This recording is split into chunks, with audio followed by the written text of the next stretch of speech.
Good afternoon. It's Wednesday, the 30th of July 2014, just after 1 o'clock. Welcome to UK Column News. I'm your host this afternoon, Brian Gerrish. With me in the studio, of course, is Mike Robinson. Afternoon.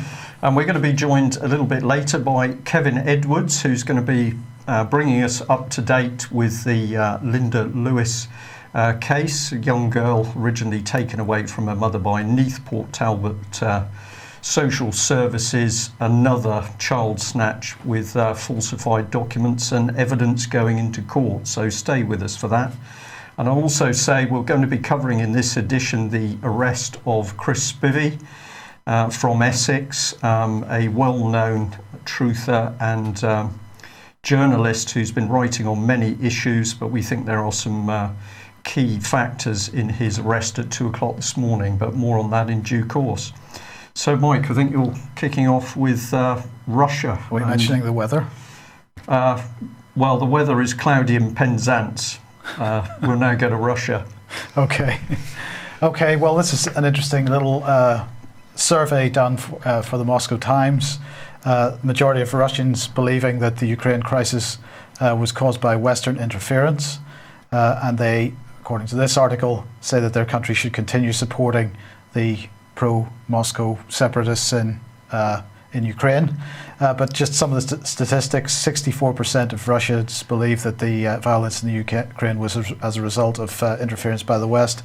And 52% believe that this is going to eventually lead to a third world war if this stuff continues to go on as it's going, Brian. So people in Russia clearly understanding the realities of what's happening on the ground in the Ukraine, and I really just wanted to highlight that. Yes, and I'll just say I've said this before live, but 20 odd years during the Cold War, looking at the Soviet Union as a threat, we're now seeing a very interesting situation where truth is coming out of the Russian side, and what are we seeing here in Britain? We're seeing the facts and the truth absolutely twisted by mainstream media, in particular the BBC.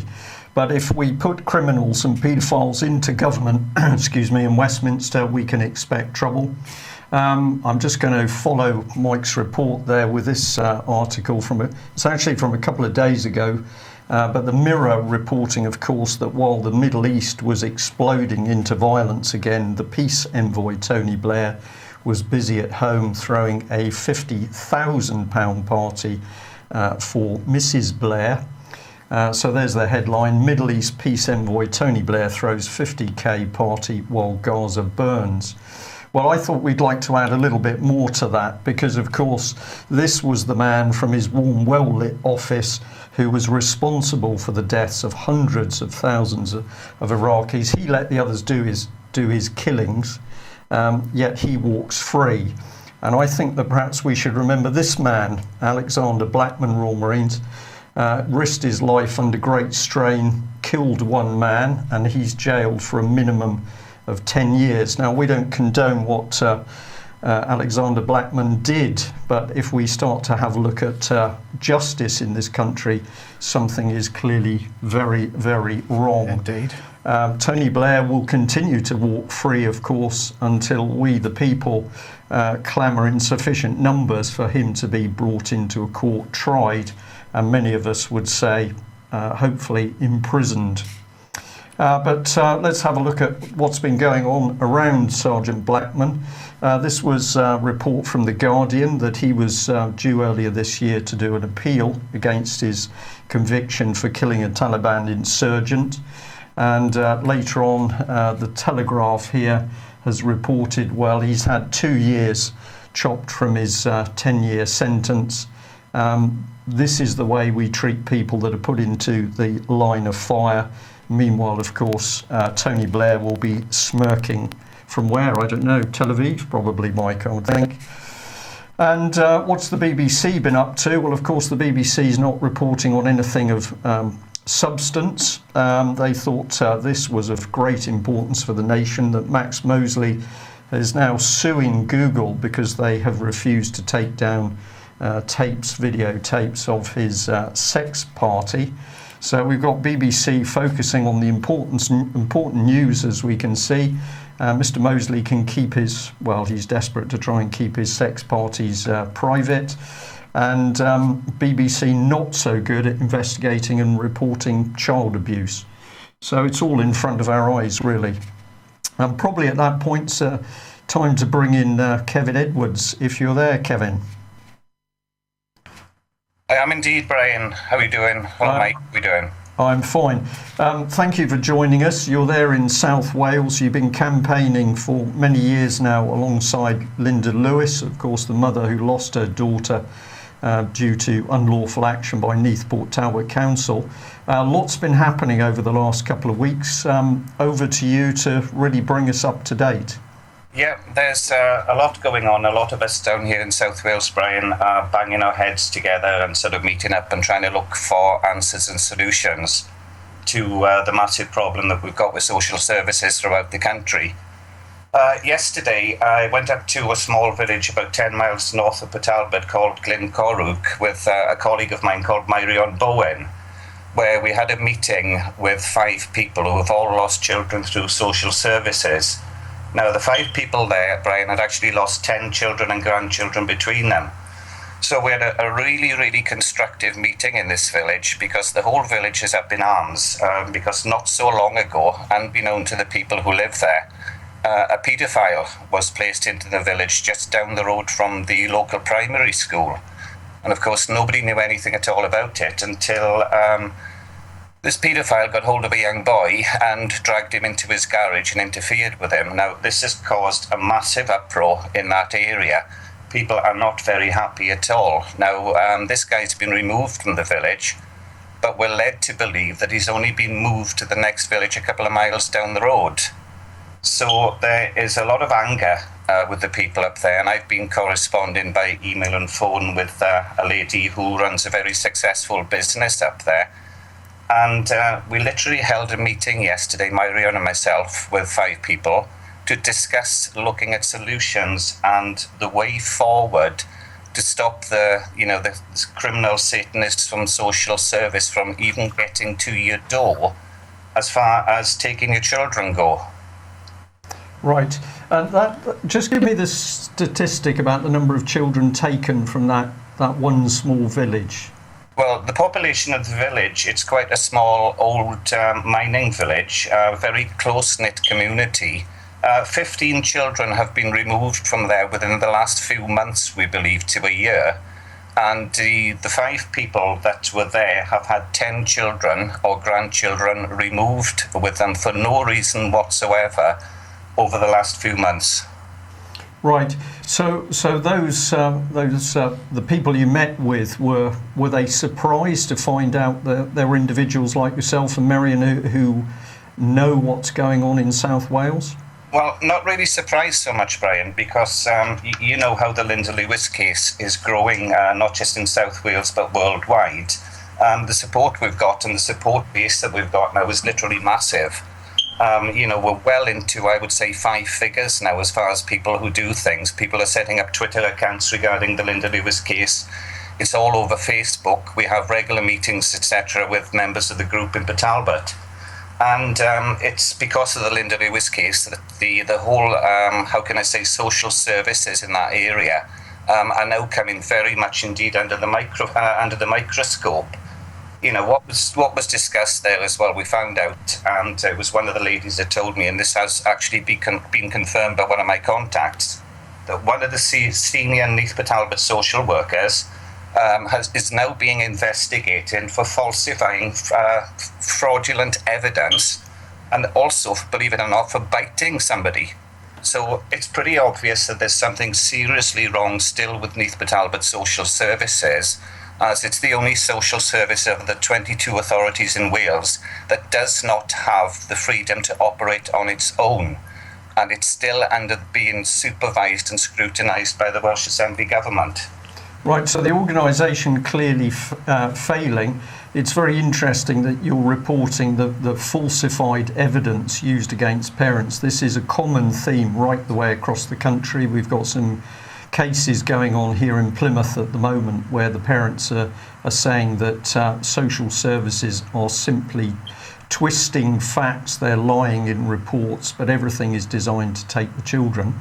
Are you making progress through the Welsh Assembly? What's happening with senior people in the Welsh Assembly over the Linda Lewis affair? We sent off new evidence to Carwyn Jones, the First Minister of Wales, a chap called Derek Jones, who's the business manager of Wales.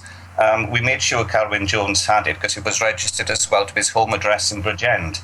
Now, they've had the information, they've had the new evidence, they've had absolutely conclusive proof that the former Welsh Inspector of Social Services, David Johnson, fabricated a lie saying that Linda was going to kill herself and her daughter in a suicide pact in 1998. Now, obviously, this has been kept from Linda, but it was put into court without her or a barrister's knowledge. So the report that was made by the Guardian ad litem was acted on by the judge, but Linda or her barrister had absolutely no idea that this was done. So basically, the Welsh Assembly government withheld evidence from Linda, which stopped her having a fair trial.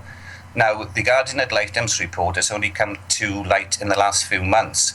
This was given to Carwyn Jones, it was given to Derek Jones, who's the business manager, and was also given to David Rees, a local assembly member, as well as a chap called John Croning, who's one of his assistants. Now, David Rees AM and John Croning admitted to us that a crime has been committed. Now, yesterday we got a letter back from the Welsh Assembly business manager stating that if we have any complaints, we should go and contact Neath Talbot Council Complaints Department. You honestly couldn't make this up, Brian. I'll be putting an article up with this letter lately. It's doing the rounds in Port Talbot at the moment by email. And if I can say something to you, people down here now are furious. We've got the Welsh Assembly government, and I'm going to say this is a Labour Party cover-up.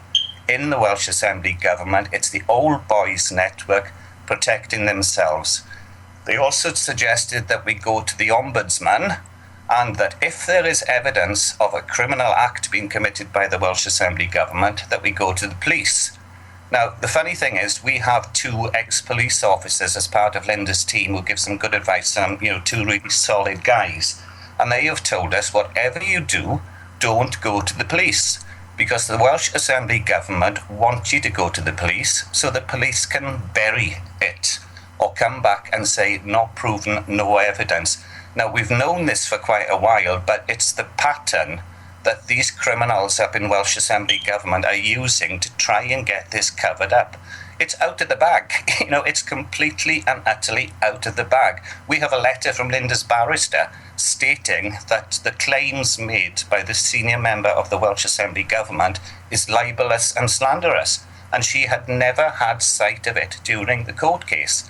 Now, of course, it's no coincidence that they never had one shred of evidence against Linda until 2 weeks before the final court case, when this miraculous letter seemed to surface from David Johnson. So there is a lot of anger, Brian, at the moment. A lot of people are laughing, and I actually find it quite hysterical, because we have these criminals bound to right. There's absolutely no doubt about it anymore. Well, I'll just add into that, Kevin, that it's becoming more and more clear, of course, in the Nottingham area over the Melanie Shaw case, which we'll mention a little bit more in a moment, but that the police absolutely not doing their job. So we have the case of a young lady who suffered horrific abuse as a child with her family. She then goes into the care of Beechwood Children's Home in Nottinghamshire, where she is raped and suffered further abuse. And are the police comforting and helping her and investigating to bring the abusers to trial? Well, no. They've worked with the Crown Prosecution Service to put this young lady in prison. And I think we're going to be showing some astonishing things in a moment. Well, sorry, Brian, the funny thing about this is last week, Linda and myself, along with her dad and a couple of supporters, went up to the Royal Courts of Justice, Queen's Bench, in London, and we're now starting criminal prosecutions against several people, and it's all literally well down the line. Now, there's 2 points I'm going to raise on that. We put the documents in, the commercial liens that many people are now issuing against, these criminals, etc., and everybody said it's a bit of a black area, etc. Well, I'm happy to announce that if you do go down the line of a criminal prosecution through the Queen's Bench, commercial liens will be accepted as evidence. They're not this mystery document anymore. They're allowed to go in. And the fact that we had this documentation and the lovely girl in the Queen's Bench office wasn't quite sure what it was, she directed us to one of the masters. And the master said about it, and we had a good chat with him, and we did learn a lot, that we can actually put criminal evidence now into the Queen's Bench, etc., etc. And Linda said to him, he said, do you think I should go to the police with this? Now, I believe a master is actually a sitting judge who serves on panels. And the master actually turned around to Linda and he said, no, whatever you do, don't go to the police. They're a waste of time. and that was somebody coming from the Royal Courts of Justice. So I'm afraid the police are as much used as a concrete parachute as far as investigating criminal activity at the moment. Okay, well, of course, if we look at the good side here, because I know a lot of people are pushing more and more, what can we do about it? The exposure is 90% of the battle. Once we can see the problem, we can deal with it. But we know that serving police officers, men and women at the moment, are also now starting to see through their own organisations, and we certainly know that many of them are deeply unhappy at the fact that the stealing of children by the state and the abuse of children is being covered up by their own senior officers. I'll just bring this up on screen for you, Kevin. This was the report in the South Wales Evening Post about the roundup of 660 paedophiles. But in South Wales, am I correct in saying that a foster carer and a scout leader were amongst the 51 arrested? Yes, they were, but most importantly, Brian, for this area, as far as children's services go, was a senior social work manager was also one of those arrested. Okay, and what are the implications of that? Has there been any response from the local authorities? Well, nothing at all from the local authorities, but it was sort of brought up in the meeting that we had yesterday with these people, I think, in Corrug. Yeah. As I've said, Brian, a lot of us basically meet up and bang our heads together, and we've looked at different aspects of preventing social services even getting to the door of vulnerable parents with children. And I actually think that we might now have actually come up with a solution to it. After much gnashing of teeth and a lot of thought, Guy Taylor's been involved and quite a lot of other good people down here in South Wales. Now, I did a Freedom of Information Act request, a couple of weeks back to Neath Talbot Council, and they refused to reply until I put some pressure on them. But it's worth noting that as of the 26th of June 2014, in Neath Talbot itself, which is not really a large area, there are currently 227 children on the Child Protection Register. So if you think of that, about £42,000 a child for forced adoption, you're looking at about £1 million worth of assets out there ready to be stolen. Yeah, as somebody said in the chat room, we're talking about the corporate child, so children simply regarded as the property of the state. That's an issue which we're going to cover more in the future. But we can see the pattern here that the state is using agents of the states, be it the police or local authorities or social services themselves, to take children. Just as a last comment on this subject, Kevin, what would you like to see people doing? We know that more people are getting active. What would you like to see people doing to help sort this out? Well, we need to get together as communities, Brian, and if you can give me just literally 1 minute to sort of run through very, very briefly the solution that we've come up with. I know for a fact that you've got a couple of dozen new customers to this programme today as a result of the meeting yesterday. I spoke to you last night about 5 o'clock, 10 past 5, as to what had happened with the meeting. 10 minutes after I put the phone down to you, there's another 3 people already want to meet up with us. So if we can keep spreading the message that we've got, we might not be meeting in little living rooms anymore. We'll need to hire rugby clubs. And I think that's the way it's going to go. But the solution that we seem to have come up with is to stop social services even attempting to get your child, there's two things that seem to be can be done, and there can be a template letter done for this, where the person involved literally just needs to change the name and address on it. And one thing that needs to be done straight away is to remove all implied rights of access to your property, which means that I can read out the document I've got here. It says all implied rights of access to agents of Neath Talbot Council Social Services or anyone who claims to represent Neath Talbot Council have been removed.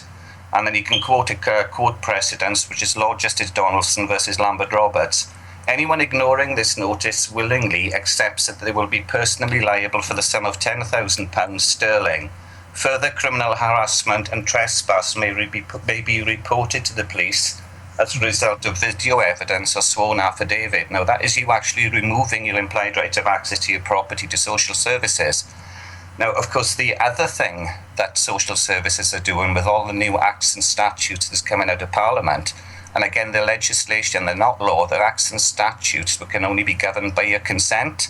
We're looking at putting out a template letter that will go around the houses where the parent, who is the legal guardian and lawful guardian of the child, who speaks on behalf of the child, withdraws all consent, will not contract with anybody from social services or anybody from the local authority based on any act or statute, which basically means you give no consent for them to come to see you. Now, when this template letter is, these two template letters are done, obviously just stick them on your front door so they're fully visible. But what needs to be done, and this has merit because the couple of police officers have told us this, these letters need to be sent off when you've signed them and done them, 1 to the chief of police in your area, 2 to the head of legal services at the local authority, and the head of social services, and that is giving them advance warning that you will not be entertaining under any circumstances and will not be contracting with any social services department, and you have removed the implied right of access to your property, i.e. that means it's a no-go area. Now, the fact I think we're on to something really big here is one of the ex-sergeants I spoke to about it, and I ran the idea through it, and Guy thinks it's got a lot of merit as well. Probably not perfect, but it's a hell of a good start. He said to me, the police are going to love you, Kev, for that, because 99.9% of police officers who are forced to go along with social services and witness the criminality that they do when they remove children don't want to be there. They don't want to be involved in this. They know a child is being dealt with for cash. As soon as a child is removed from a parent, it becomes a financial asset. As soon as it goes into a social worker's car, she claims for petrol. It becomes a monetary unit, and of course the police cannot operate in civil law. Now, the police will love this, and they will uphold any denied rights of access to your property, and the police are forced to uphold the fact that you will not consent to any legislation of Parliament regarding the stealing of your children, which is not law. Right. So it's an interesting scenario to pursue. Kevin, it's very interesting. We'll have to finish there, but I'll just add that we know in cases in Devon, certainly, where parents have been withdrawing consent from the word go. The moment social services appear on the scene, parents are withdrawing consent. They're challenging every single email, every letter that's coming through. And there's clearly a positive effect here. So we will certainly get back with you. We'd like to hear more, and we look forward to hearing more about how people are coming together in South Wales to fight this thing. I'll just end by saying on that matter that for anybody who's new to the Linda Lewis case, of course, Linda's daughter, who was terribly ill at the time, had gone to America for a medical opinion in a Florida hospital, was taken at gunpoint by American police with false paperwork by Neath Talbot Social Services. It's one of the most outrageous cases we've ever dealt with, and mother and daughter still not reunited. Okay, Kevin, you're going to stay with us. You're very welcome to. I'll stay with you, Brian. I'm sorry to interrupt, but if I could just make one quick announcement, and Myron Bowen's told this about me very much. A lot of people from South Wales have been attending the Coventry Common Law Court training courts, and I haven't been there, but I'm delighted to announce that in South Wales now we have sheriffs and peace officers appointed under common law, ready to go and start citizens' arrest. And hopefully in the not too distant future, South Wales will have its own common law court. Brilliant. Okay, thank you very much, Kevin. Okay, thanks again. Well, we'll move on, but continuing the theme, this is an extraordinary article from Exaro, and I'm going to encourage people to go onto the Exaro website and have a look at this. But they've produced an article saying that they finally forced the Crown Prosecution Service to disclose damning police reports on Cyril Smith. They've had to fight for 16 months to get the Crown Prosecution Service to release this information. And of course, why was the Crown Prosecution Service squirming? Well, the damning report really said it all. In a searing conclusion on Smith, the detective superintendent who oversaw the investigation wrote, "It seems impossible to excuse his conduct over a considerable period of time. While sheltering beneath a veneer of respectability, he has used his unique position to indulge in a sordid series of indecent episodes with young boys towards whom he had a special responsibility. No action was taken, and the paedophile MP was free to continue sexually and physically abusing boys." So here is the Crown Prosecution Service protecting a prolific paedophile, and also not only stalling Exaro, they actually, when they finally released the information, they made sure that Exaro received their report last, even though Exaro had been doing the early upfront work on this, on the trail of this documentation. So not only protecting paedophiles, the Crown Prosecution Service has then been hiding the evidence of its own crime. Well, let's have a look at the lady concerned. This is Alison Saunders. We mentioned her yesterday, Director of Public Prosecutions. So what we've got in front of us is that the Crown Prosecution Service has been hiding evidence exposing paedophile Minister Cyril Smith. But at the same time, the CPS has facilitated the imprisonment of abuse victim Melanie Shaw by accepting a Nottingham police prosecution with no substantive evidence produced in court. So when there's evidence of paedophiles, the Crown Prosecution doesn't want to produce it in front of the public. But when we've got an abuse victim who has suffered terribly, telling the truth and blowing the whistle on paedophiles, well, the Crown Prosecution Service under Alison Saunders effectively helps to put her in prison. The evidence is in front of our eyes that the agents of the state, of the government in Westminster, are there to protect paedophiles, and they are there to make sure that people who speak out on paedophiles, such as Robert Green, are the ones that go to prison. And here we are on the 69th day of house arrest for Robert Green. And what is his crime? He has been trying to expose paedophiles operating in Scotland. How much evidence do we and other people need to put in front of the public to simply say we are being governed by paedophiles and paedophile protectors within the British government system in Westminster and, of course, the law courts? The silence is going to have to come in here, Mike. Well, it's going to get worse until we take the action necessary to stop it. And at this point, we'll switch to what's happened to Chris Spivey. And here he is. This is a shot from his website. Chris Spivey, we understand, was arrested at 2 a.m. this morning. No less than 6 police officers from Essex Constabulary raided his house. We have spoken to the police media team. We will have a statement from them just after the programme. But essentially, the charge is some form of harassment. Chris has been an outspoken investigative web journalist, and he's been working recently to expose criminals in government and also the paedophiles. But we think it was something else that he did which has caused this problem. What sort of man is he? Well, he's pretty outspoken. He uses some pretty rough language to get his message across. But we thought you'd be interested that this is the ending statement of his biography. Under the rule of the 1%, we're slaves. Love, harmony, understanding and mutual respect are the keys to free us from these chains. Apathy will lead to our demise. There are many, many dark clouds on the horizon, all of them purposely designed to reduce our numbers. The question is, are you going to sit by and allow your downfall, or are you going to stand up and be counted? Personally, I will be no one's slave. We found it remarkable that this man is on a harassment charge when he's putting out, obviously, a message there of people working together with love and harmony. But what has this man done that has outraged the establishment? Well, we believe it's connected to this, the killing of Lee Rigby. The Daily Mail's got a report here that Lee Rigby's father is disgusted that £200,000 of legal aid has gone to his son's killers. So this is a pretty emotive article from the Mail.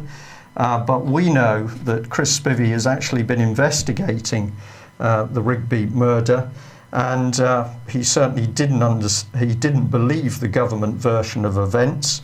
And it's now been alleged to the UK column that he'd made a complaint with the Press Complaints Commission against the Sun newspaper because they were claiming that he was harassing the Rigby family. Now, in the short conversation we had with Essex Police, they wouldn't actually confirm that it was Chris Spivey that was arrested, although they were happy to confirm a 51-year-old man was arrested. But they did indeed confirm that it was to do with harassment following some form of claim from a media source. So we're going to say we'd be grateful for any more information. Here we've got another case of secret arrests by Britain's police. They don't want to release your name, and people can disappear. Melanie Shaw would have disappeared, except that we had reason to believe she was missing. Well, let's take a look at this man, the Chief Constable from Essex Police, Stephen Kavanagh. We think this is a pretty special man, and we think maybe he's connected with this very brutal police action against Chris Spivey. Arrests 60 police officers at 2 a.m. Chris Spivey's daughter in the flat, no doubt terrified. But this is what the Chief Constable is about, standing together against domestic abuse. And he's got this very attractive, colourful website which makes the police look, of course, very cuddly indeed. Let's have a look at his background. Well, he's been involved in quite a few key jobs. He's been part of the Met, well known as one of the poorest police forces in the country. He's been part of SO13, the Anti-Terrorist Unit, Racial and Violent Crime Task Force, ACPO Race Hate Crime Manual. He's been Senior Officer of Homicide, Head of the Intelligence Anti-Corruption Command, Covert Finance Manual he produced. He was involved in the London Gold Command for the 7/7 and the 21/7 bombings. He's been commander of SO15 Counter-Terrorism Command. He's been involved in phone hacking. So if you had to identify a man very close to the government and the security agencies, then it would appear that it's the Chief Constable of Essex. So I don't know what you think on this one, Mike, but... Well, he must have close ties to the press then, if he's been involved in the phone hack, in some degree anyway, in the phone hacking. Counter-terrorism, racist behaviour, harassment, and links through to the press, been involved in hacking. So, he hasn't been involved in hacking, he's been involved in hacking inquiry. So presumably he's met a few people. So just remember, any one of us now could be arrested at 2 o'clock in the morning, taken to a police station, no information given to family and friends. This is not the old Soviet Union, communist China. This is David Cameron's Conservative Britain in 2014. And there's more to come because we were kindly sent this document obtained by Freedom of Information, and in it Nottingham Police are talking about the rise of powers in partnership with the council. If we highlight a bit of it here, Nottingham Community Protection will be accredited by the Chief Constable, Nottinghamshire Police, with the following powers. And the Director of Community Protection may grant some of the following powers to accredited officers. So in Nottingham, if you think you're dealing with an independent police force, you're not, because it's very difficult to tell now in Nottingham whether you're dealing with the council, who is the police, or the police, who are the council. I'm going to say it's pretty clear where this is going to be heading. Encourage you to go and have a look at those documents yourself. Page after page of the list of their powers. They can ask for names and addresses, they can take alcohol, they can take tobacco, they can start the process for an ASBO. This is the rise of a dictatorship, and it's really happening under our noses. Yeah. North of the border, people are finally waking up. The Scotsman here has got a major article written by Brian Monteith, and he's saying that basically the Scots don't want armed police. But have a look at some of the comments here. Such is the manner of public sector centralisation that a one-size-fits-all policy was introduced, and the Police Scotland's Chief Constable, Sir Stephen House, took the decision that the optimal solution was to allow specially armed officers to be able to carry their firearms while on routine duties. There are at least 3 reasons for the growing outrage about this decision. I'm going to encourage you to go to the report to read those reasons yourselves, but I will bring this comment up. Firstly, members of the public are understandably concerned about what seems like the creation of an armed Scottish police force, not so much a police Scotland as a police state Scotland. So some months after the warnings of the UK column, it seems that some of the mainstream press in Scotland are beginning to wake up. But what they don't know is this is the next step coming. And we've got Alex Salmon's junta with Sir Stephen House from the police and Kenny McCaskill, who are now starting a clampdown on air rifles. And this is an email sent in to us. It says, anyway, one of our SRA members, Shooters Rights Association in Scotland, got raided by the police last night. The pretext for the raid was hearsay evidence that he might use his guns for an inappropriate purpose. This is in relation to Scottish Justice Minister's plans to introduce an unlawful airgun licensing act, which he, Justice Minister Kenny McCaskill, knows contravenes constitutional statute. Our member has discovered a major flaw in this bill, which cannot legislate against air guns for defensive purposes. But the key point is, here is McCaskill now arming the police. That's all routine in a police state. And the next thing you've got to do is disarm members of the public, because, of course, armed members of the public can defend themselves. And more regulation coming in very quickly. We thank you to the person who brought this to our attention. You've heard of ASBOs. What you might not have heard of is acceptable behaviour contracts. And these can be signed, for example, between a housing association and a young person. In the case that was brought to our attention, the young person was in fact 81 years old, and they'd simply raised a complaint with their local housing officer. So the next minute they'd had an ABC contract slapped on them. 81. 81, yes. Yeah, clearly a violent elderly lady, but the local authority so worried about what she might do that they've enforced an ABC on her. And if she breaches the ABC, well, then she's going to get an ASBO. And if she breaches the ASBO, she will probably be thrown out of our home. So, welcome to David Cameron's Britain. And this is his next trick, because David Cameron is clearly opening the doors of our home to policing by simply saying, well, any form of dispute between partners or husband and wife is going to be classified as domestic violence, and the police will simply be allowed to march in. Shame they didn't march in when David Cameron unfortunately left his daughter in a public house. But there we are. And we'll just end with this. which is from Plymouth, where we've got the local authority taking another pensioner to court because he had a protest of his own about building on some land which he thought was too valuable, too good to be built on. So if you think the local authority is there to look after your well-being and health and to promote diversity and happiness, we're sorry to disappoint you. But I believe Nick Clegg's got a solution. Well, indeed. I mean, this is a disgraceful article, and Lib Dem Voice today I suggest everybody goes and has a look at it. It's an opinion piece on the European Convention on Human Rights, that it is a British Bill of Rights.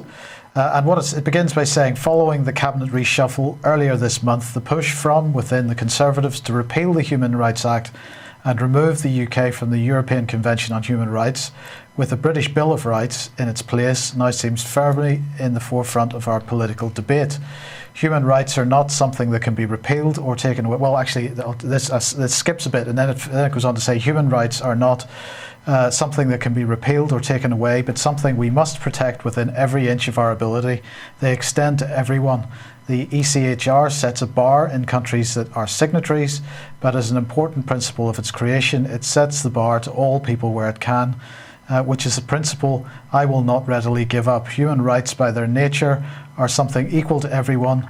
What we must recognise as a human right should not be subject to nationality or where someone lives. So when David Maxwell Fyfe drafted what he believed to be fundamental human rights, why wouldn't he wish to extend that as far as he could? But of course, we've got to remember that the whole premise of human rights is an anathema to the British Constitution, the basis of the British nation. British Constitution is based on the principle, this is a principle which underlies every aspect of common law, that we have unlimited, inalienable, God-given rights which are limited where appropriate, where there's harm that may be done by law. In other words, this nation is built on the principle of liberty. We can do as we please unless the law says we can't. And by law, I mean common law, not judge-led law, but jury-led law, and not parliamentary legislation, better known as parliamentary whim. Human rights, on the other hand, is based on the notion that we have no rights unless they're granted to us by some form of legislation. They may be extended to everyone, but they only extend to everyone if the fascist dictatorship running the supranational police state that we happen to be living in says that they do. So if they choose to remove the right of peaceful protest, they can do so by passing some legislation, for example, and even though that peaceful protest is doing no one any harm, for example. The other despicable aspect of this article, of course, is the lie that we have no Bill of Rights. We have, and by the way, it gives us the right to bear arms in our own self-defence. But of course, the Lib Dems and Nick Clegg would have us believe that the Bill of Rights is archaic, no longer fit for purpose. But let's remember how common law in this country works. The longer the law is in existence, the stronger it is, because it means successful generations of people have believed that it's a good law. And when we look at the Bill of Rights or Magna Carta, we shouldn't really be looking at the specifics of the language that's used in this clause or that clause. We should be looking at the principles that the documents express, and we should be deciding if those principles still apply. And we will look at our major constitutional documents. We find that, 1,200 years, British people have restated the same principles over and over again in successive documents. European principles, as I said earlier, they're an anathema to those principles. We don't need human rights legislation in this country. We don't need a new Bill of Rights. What we need is to recognise what we actually have and to fight for it. And perhaps joining the British Constitution Group is a good place to start. I think it's an excellent place to start. It's interesting. It's Nick Clegg, isn't it? So Nick Clegg was one of Leon Britton's European political boys. He was in there as the young man in amongst it. And here he is pushing an agenda which is clearly designed to take us into a European system of non-justice. Yeah. What's happening with the economy? Right. Well, the Wall Street Journal here is highlighting that electricity consumption in the United States has not recovered since the 2007-2008 crash, despite, they say, the rise in number of gadgets sold. Right, so what a laugh. as if the rise in the number of gadgets sold is going to compensate for the collapse in production and the associated switch off of industrial machine tools, because, they're almost implying that the power requirement of an iPhone is something about the same as a milling machine. Seems to be what they're suggesting. But the Wall Street Journal absolutely lies in their article. They say executives have had to abandon, this is a quote, executives have had to abandon their century-old assumption that the use of electricity tracks overall economic conditions. And I have to say, Wall Street Journal, that's exactly what it is doing, because they are peddling the lie that GDP and other fiddle figures are measures of the economy. But I thought it would be worthwhile just to have a look at the situation in the UK. So here we are. This is UK electricity consumption since 1990 overall. So this is for all consumption, domestic and business consumption. And we can see that even before the financial crash of 2008, electricity consumption in this country was rapidly falling. Well, you can see that from 1990 up until about 2005, consumption grew steadily, and since 2006, it collapsed. In fact, it remains 5% below 1990 levels. So let's say that again. In 2014, electricity consumption is 5% below what it was in 1990. So let's understand that Cameron's long-term economic plan is, as I've said many times before, a long-term economic disaster, because this absolutely reflects the state of our productive economy. They're going to say that this is the benefit of energy-saving light bulbs. Yes, that's what they're going to say. But again, an energy-saving light bulb, changing a standard light bulb to an energy-saving light bulb, that compensates for a milling machine, doesn't it? So this is nonsense. Let's look again at the long-term economic plan. Our plan is building a stronger, healthier economy and securing a better future for Britain, says the Conservative Party. Reducing the deficit, that's number one. Number three is creating more jobs. So let's just look at those two. As we mentioned the other day, reducing the deficit, well, we can see how good a job they're doing at that by how much money the government itself is borrowing. So the Chancellor appears to be lying then over there. Absolutely lying, yes. And of course, we're doing nothing about jobs either, because they're driving the creation of non-jobs and self-employment. Particularly the latter is being driven on the basis of debt from a private company, very much like the student loan model. So what we've got here is a private company backed by the government, giving small loans to small businesses, £100 million. Businesses backed, so 20,000 businesses, and of course these businesses have to pay the money back. It's not a government grant, it's not a subsidy, it is a loan, and we see the effects of this insanity everywhere. Productivity falling, low quality jobs like shelf stacking and coffee serving, falling standards of living, and parents unable to get rid of their children at an appropriate time. 2 million children, or we're talking teenagers and young adults, living with their parents despite having a job because they simply can't afford to move out. In the meantime, the next stage of the financial collapse continues to build with yet another major European bank insolvent. We've mentioned Banco Espirito Santo before, but it's about to announce losses which are double their capital reserves. And in fact, they had to cancel a stockholders meeting, I believe, yesterday in order to get ready to make this announcement. So trading whilst insolvent. Absolutely. Criminal offence for anybody else. That's right. Banco Espirito Santo is Portugal's largest bank. Many other European banks are exposed to the problems of this bank. So if this bank goes under, as it will, other European banks will be affected. And so we're going to begin to see the so-called spreading contagion once again. And of course, it couldn't be coming at a worse time as the effects of sanctions on Russia begin to be felt. So we're really looking at the next stage of the crash beginning. But I think Stacey Herbert sums it up nicely. We know we're heading for World War III. They believe it's the only way out of the second leg of the Second Great Depression, and it's the end of empire. I think that sums it up pretty well. Yeah. Anything to add?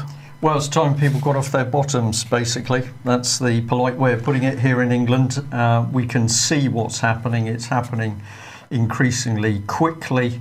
And to stop this, we need millions of people to wake up and start to withdraw their consent from the idiots that we've got running the country. Well, you're absolutely right. It's not too late, still not too late to fix this. And so everybody that's watching this really needs to start hollering the mantra of Glass-Steagall and the Bradbury Pound. That's really what we got to do. And they've got to be looking at the right action for the next election, which cannot be to vote for any of the mainstream political parties.